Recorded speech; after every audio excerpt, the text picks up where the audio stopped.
Hi friends, welcome to BGR cooking world. ఈరోజు మనం చేయబోతున్నాం ఎగ్ కర్రీ. ఫస్ట్ ఎగ్స్ తీసుకొని వాటిని నీట్గా బాయిల్ చేసి పెట్టుకోవాలి. ఇలా ఎగ్స్ బాయిల్ చేసుకున్న తర్వాత ప్యాన్ పెట్టుకొని దాంట్లో కొద్దిగా ఎండుమిర్చి వేసుకొని వాటిని నీట్గా ఫ్రై చేసుకోవాలి.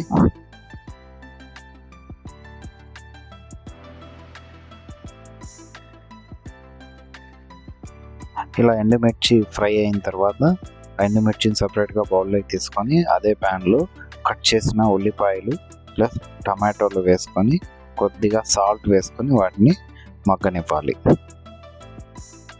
ఇలా మగ్గిన తర్వాత దానికి కొద్దిగా జీడిపప్పు యాడ్ చేసుకుందాం టేస్ట్ కోసం అని చెప్పేసి వాటిని అలాగే నీట్గా ఫ్రై చేసుకోవాలి.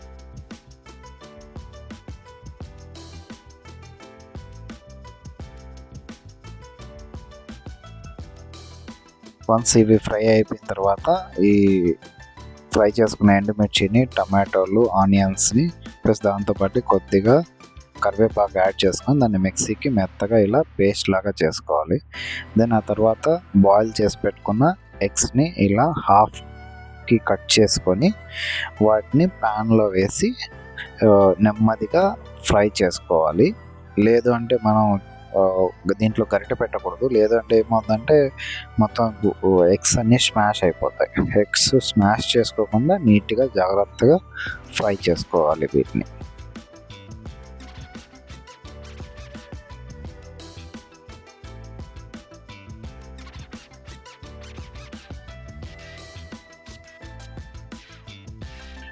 వన్స్ ఎగ్స్ ఫ్రై అయిపోయిన తర్వాత ఆ ఫ్రై అయిన ఎగ్స్ని సపరేట్గా పక్కన ప్లేట్లో పెట్టేసుకోవాలి. దెన్ ఆ తర్వాత ఆయిల్లో మసాలా దినుసులు వేసుకొని దాంతో కొద్దిగా కట్ చేసిన ఆనియన్స్ వేసుకొని ఫ్రై చేసుకోవాలి.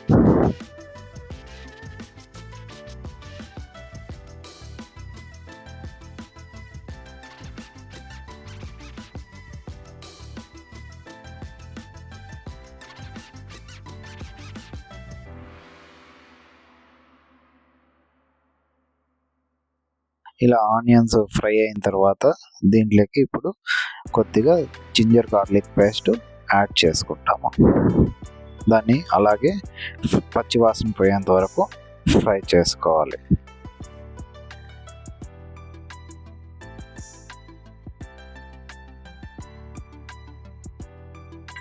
ఇప్పుడు దీనికి కొద్దిగా పసుపు, ధనియాల పొడి టేస్ట్ కోసం యాడ్ చేసుకొని దాన్ని అలాగే ఫ్రై చేసుకుందాం. తర్వాత ఇప్పుడు ముందుగా గ్రైండ్ చేసి పెట్టుకున్న పేస్ట్ ఏదైతే మసాలా పేస్ట్ ఉందో ఆ మసాలా పేస్ట్ని దీనికి యాడ్ చేసుకొని దీని పచ్చి వాసన పోయేంత వరకు అలాగే ఫ్రై చేసుకోవాలి.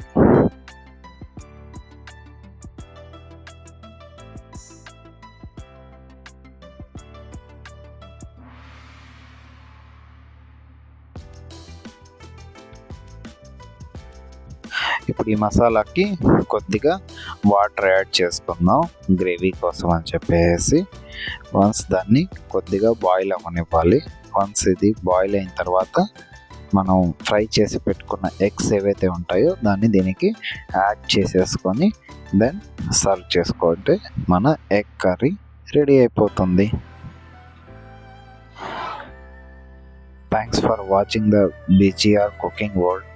Please like, share and subscribe to BGR Cooking World. Thank you.